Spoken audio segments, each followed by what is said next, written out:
Hello student. Now we are going to see the next part of our lesson number 9, agriculture. Use your brain power. Why does extensive commercial farming need more capital? Extensive commercial farming के लिए ज़्यादा capital, ज़्यादा investment करने की ज़रूरत क्यों होती है? Why does plantation farming need skilled and experience labour? Plantation farming के लिए एक्सपीरियंस और स्किल्ड लेबर की ज़रूरत क्यों होती है?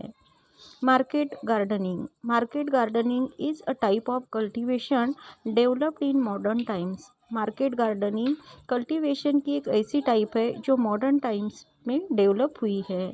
This has develop mainly as a result of urbanisation and the ready markets available in urban centres. ये market gardening क्यों डेवलप हुई है? क्योंकि अर्बनाइजेशन बढ़ गया है और उसके साथ साथ अर्बन सेंटर्स जो है उसके अर्बन सेंटर्स में रेडी मार्केट्स इसके मिलते हैं. Farmers cultivate vegetables and other item in the vicinity of urban centres to cater to the demands of city dwellers. Farmers क्या करते हैं? वेजिटेबल्स और बाकी के जो आइटम्स है वो अर्बन सेंटर्स से वहाँ पे जो ज़रूरतें हैं वहाँ के लोगों की, उनकी ज़रूरतों को पूरा करने के लिए और उनकी डिमांड्स पूरी करने के लिए करते हैं. This type of cultivation works on a principle of economics, demand and supply. ये टाइप का जो कल्टीवेशन होता है वो इकोनॉमी के प्रिंसिपल पे, डिमांड और सप्लाई के कल्टीवेशन पे डिपेंड रहता है. The land holding is small. इसके लिए कम ज़मीन की या लैंड की ज़रूरत लगती है. Use of irrigation, organic and chemical fertilisers, low investment, use of man power. इसके साथ साथ यहाँ पर इरिगेशन का यूज होता है. ऑर्गेनिक और केमिकल फर्टिलाइज़र्स जो है इन्वेस्टमेंट इसमें कम करनी पड़ती है, मैन पावर भी कम लगती है. Demand of market, use of science and technology etcetera. इसके साथ साथ मार्केट की जो डिमांड होती है और साइंस और टेक्नोलॉजी का यूज़ भी कम लगता है. Are the characteristics of market gardening. ये सभी मार्केट गार्डनिंग के कैरेक्टरिस्टिक्स है. It is dependent on good transport network.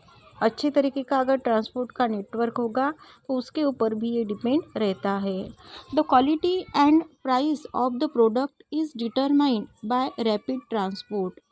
यहाँ पर जो कुछ भी प्रोडक्ट होता है उस प्रोडक्ट की क्वालिटी और उसका जो प्राइस होता है वो रैपिड ट्रांसपोर्ट पे डिटरमाइन करता है. Hence this type of farming is also known as truck farming. और इसीलिए इस तरीके के फार्मिंग को ट्रक फार्मिंग भी कहा जाता है. हॉर्टिकल्चर या floriculture, cultivation of flowers and fruits is a sub type of market gardening. Market gardening की एक सब टाइप जो है उसमें फ्लावर्स या फ्रूट्स का कल्टीवेशन किया जाता है. Fruits and flowers are the major products of this type of farming. Fruits और फ्लावर्स ये इस तरीके के फार्मिंग के टाइप के मेजर प्रोडक्ट्स होते हैं. In this type of farming modern as well as traditional methods are use. इस तरीके के फार्मिंग में मॉडर्न और ट्रेडिशनल मेथड्स का यूज होता है. The size of farms is small and way every plant is cared for properly. यहाँ पर जो फार्म की साइज़ होती है वो कम ही रहती है और इसीलिए हर एक प्लांट को केयरफुली देखा जाता है. In recent times use of irrigation, chemical fertilisers, green houses etcetera is being made for getting more profit. इस रिसेंट पीरियड में इरिगेशन का यूज़ करना, केमिकल फर्टिलाइजर्स का यूज़ करना और ग्रीन हाउसेस होना, ये अगर ज़्यादा प्रॉफिट कमाना है तो उसके लिए ये बातें ज़रूरी है. सी फिगर 9.9. 9.9 फिगर में आपको यहाँ पर फ्लोरिकल्चर का पिक्चर बताया है.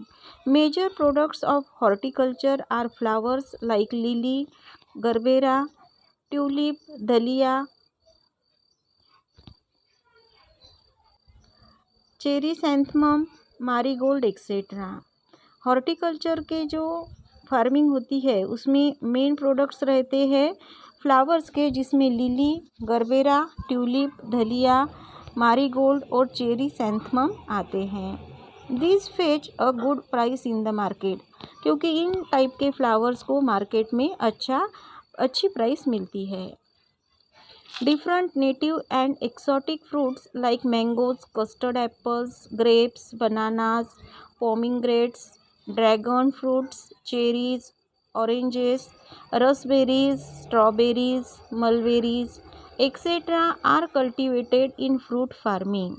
See figure 9.10.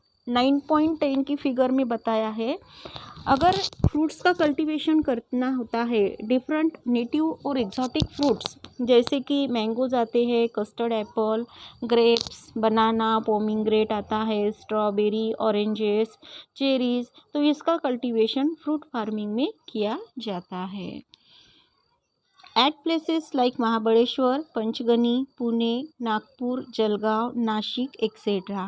और इस तरीके की फ्रूट फार्मिंग महाबलेश्वर, पंचगनी, पुणे, नागपुर, जलगांव और नासिक में होती है। Countries having Mediterranean climate, France and Italy are famous for horticulture.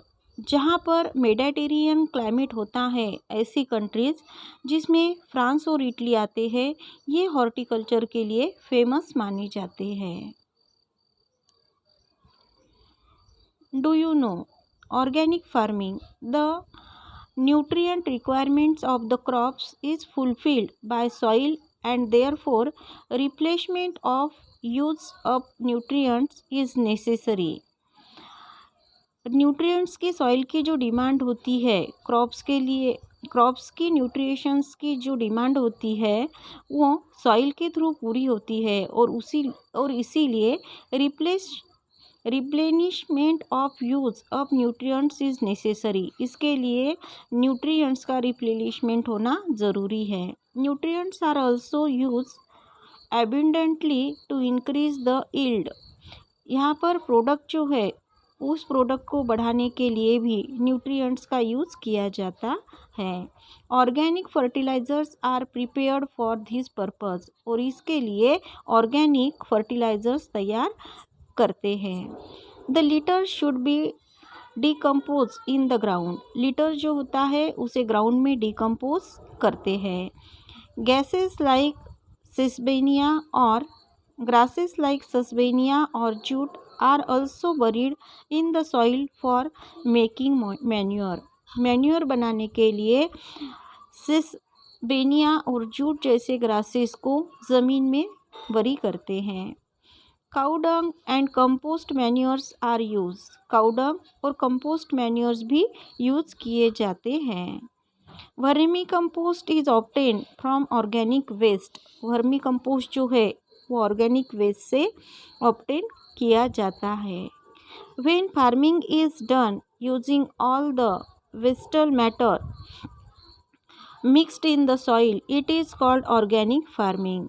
जब यहाँ पर वेस्टल मैटर्स को यूज़ करके जो सॉइल में मिक्स होते हैं उन्हें यूज़ करके जब फार्मिंग की जाती है तब उसे ऑर्गेनिक फार्मिंग कहते हैं। For controlling paste, organic pesticides like Neem can be used. Paste को कंट्रोल करने के लिए ऑर्गेनिक पेस्टिसाइड जैसे कि नीम है, इसका भी यूज़ होता है। The crop obtained from organic farming is high in quality. Organic farming से जो कुछ भी क्रॉप ऑब्टेन किया जाता है उसकी क्वालिटी अच्छी बनती है। Chemical fertilisers and pesticides are not used in such type of farming. इस तरीके के फार्मिंग में केमिकल फर्टिलाइजर्स और पेस्टिसाइड्स का यूज़ नहीं होता। यहाँ नीचे आपको पिक्चर दी है, observe the picture in figure 9.12 and briefly describe the type of agriculture shown in the picture. Use the space below the pictures. यहाँ पर एग्रीकल्चर के कौन कौन से टाइप्स आपको बताए हैं उसको टेबल में फिलअप करना है। Agro tourism. Agro tourism is a new field in tourism. Tourism का एक नया फील्ड जो है उसका है वो एग्रो टूरिज़म है। In the tropics various type of agricultural products are cultivated. Tropics में अलग अलग तरीके के एग्रीकल्चरल प्रोडक्ट कल्टीवेट किए जाते हैं। Hence there is greater scope for agro tourism. और यही इसके लिए फिर यहीं पर इसकी वजह से एग्रो टूरिज़्म को बहुत स्कोप मिला है। In agrarian countries like the rural life, local customs and culture are utilized for agrotourism. See figure 9.13। Agrarian countries में रूरल लाइफ जो होती है वो लोकल कस्टम्स और कल्चर इसकी वजह से यूटिलाइज होती है और यही एग्रो टूरिज़्म के लिए अच्छा है। City dwellers are curious about the farmers life and environment. City में रहने वाले जो लोग होते हैं वो फार्मर्स की लाइफ से और एनवायरनमेंट को जानने के लिए क्यूरियस होते हैं। Many of them visit rural area just to see this. और बहुत सारे सिटी में रहने वाले लोग सिर्फ यहाँ पर रहने वाले लोगों की लाइफ को देखने के लिए ही विजिट करते हैं। Agro tourism is financially beneficial for the farmer and his village. Agro tourism जो है वो उस फार्मिंग करने वाले फार्मर के लिए और उसके विलेज के लिए भी फ़ायदेमंद होता है। Use your brain power. यहाँ पर आपको कुछ पिक्चर्स दिए हैं फ्रूट्स के। Choose one in each pair. इसमें से आपको हर एक पेयर में से एक चूज़ करना है। Observe the pictures of some fruits and vegetables given in figure 9.14। Tick the ones you like. आपको ये पिक्चर देखनी है। इस पिक्चर में फ्रूट्स और वेजिटेबल्स दिए हैं, इसमें से आपको कौन सी अच्छी लगती है उसे टिक करना है। Tick the ones you like, later discuss your choices. उसके बाद उसका डिस्कशन भी करना है।